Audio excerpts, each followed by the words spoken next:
Medina Munawwara की एक सर्द रात, ऐसी सर्द रात थी कि चरिंद परिंद इंसान सारे ही अपने अपने घोंसलों में या घरों में दुबके हुए थे। कोई बाहर नहीं निकलता था।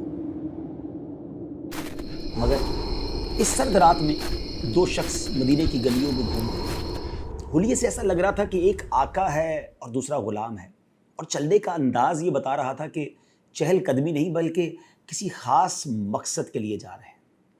दोनों चलते चलते मदीना मुनव्वरा से बाहर मशरिक में हर्राए वाकिम एक इलाके तक निकल आए।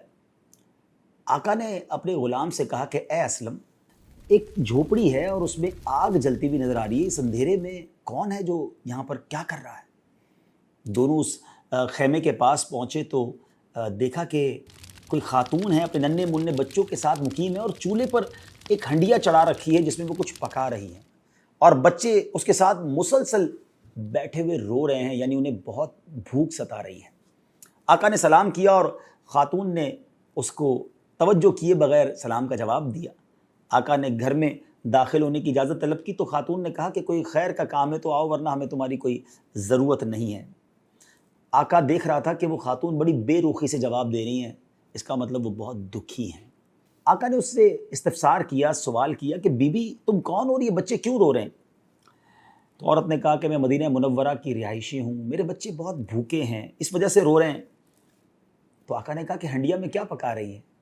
तो कहा हंडिया में कुछ नहीं है, पानी है, मैं बस इसमें चम्मच हिला रही हूँ ताकि बच्चे भूख के मारे जो रो रहे हैं आखिर इंतज़ार में सो जाएं।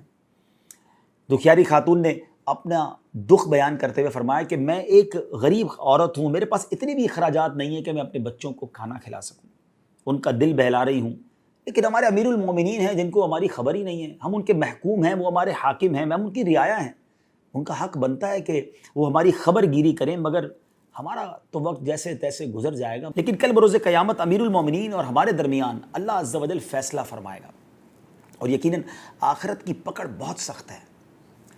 जब आका ने उस दुखियारी औरत का दर्द सुना तो आप दीदा हो गए और दर्द भरे लहजे में कहने लगे कि ए बीबी, अल्लाह तुम पर रहम करे, तुम्हारी मुसीबतें और परेशानियां दूर फरमाए, लेकिन अमीरुल मोमिनीन को क्या मालूम तुम किस हाल में हो, उसका क्या कसूर है? तो बूढ़ी औरत ने कहा कि वो हमारा हाकिम है और हमसे गाफिल है, इसे मालूम ही नहीं कि हम किस हाल में हैं। बहरहाल आका उस दुखियारी औरत का गम सुनकर ख़ुद भी आप दीदा हो गया, घर से बाहर आया और अपने खादिम असलम से कहा कि ए असलम जल्दी चलो।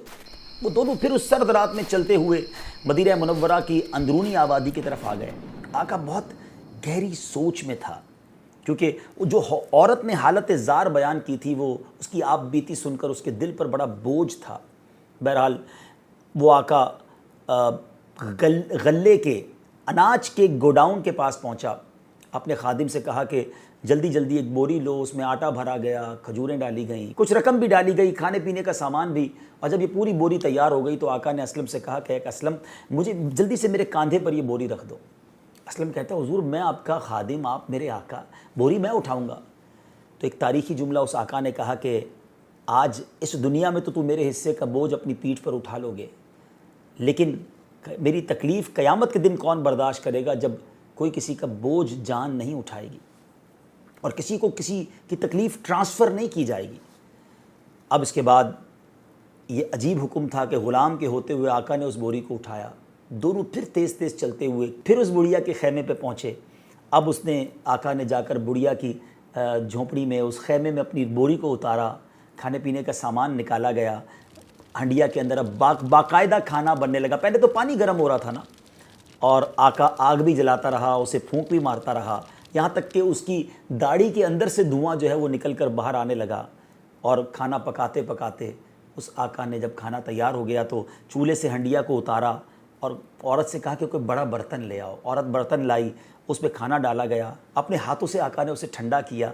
जब खाना ठंडा हो गया तो बच्चों को करीब बुलाया, अपने हाथों से उन बच्चों को खाना खिलाया। जब बच्चों ने पेट भर कर खाना खा लिया, खुश हो गए, तो अब उसने बच्चों की दिल जोई के लिए उनके साथ खेलना शुरू कर दिया। बच्चे खिलखिलाकर, जो बच्चे थोड़ी देर पहले रो रहे थे नाजरीन, अब वो बच्चे हंसने लगे।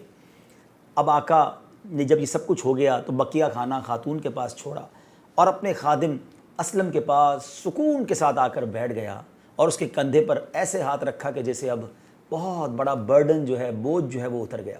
وہ خاتون اس کی طرف متوجہ ہوئی اور کہنے لگی کہ تم اتنے شفیق اور رحم دل ہو، اس مصیبت کی گھڑی میں تم نے ہماری داد رسی کی ہے، بچوں کے چہروں پر مسکراہٹ کے موتی بکھیرے ہیں، میں کس منہ سے تمہارا شکریہ ادا کروں؟ اللہ ہی تمہیں اس کی بہتر جزا عطا فرمائے گا۔ حقیقت تو یہ ہے کہ تم امیر المومنین بننے کے مستحق ہو۔ تو اب اسلم دیکھ رہا تھا کہ اب اس آقا کے چہرے پہ سکون اور واضح تبدیلی نظر آ رہی تھی، ہی بیکمنگ ریلیکس، وہ اس کے چہرے پہ ریلیکس آ رہا تھا، سکون آ رہا تھا۔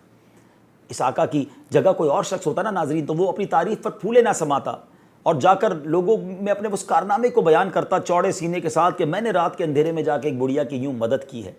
لیکن اس آقا نے اس تعریفی کلمات پر بالکل توجہ نہ دی اور کہنے لگا کہ اے بی بی جیسا تم کہہ رہی ہو میں ایسا بالکل نہیں ہوں، اور امیر المومنین کا بننے کا حقدار یہ تو بڑی عجیب بات ہے۔ ہاں ایک بات ضرور ہے کہ جب تم کبھی امیر المومنین کے دربار میں آؤ گی تو مجھے وہاں ضرور دیکھو گی۔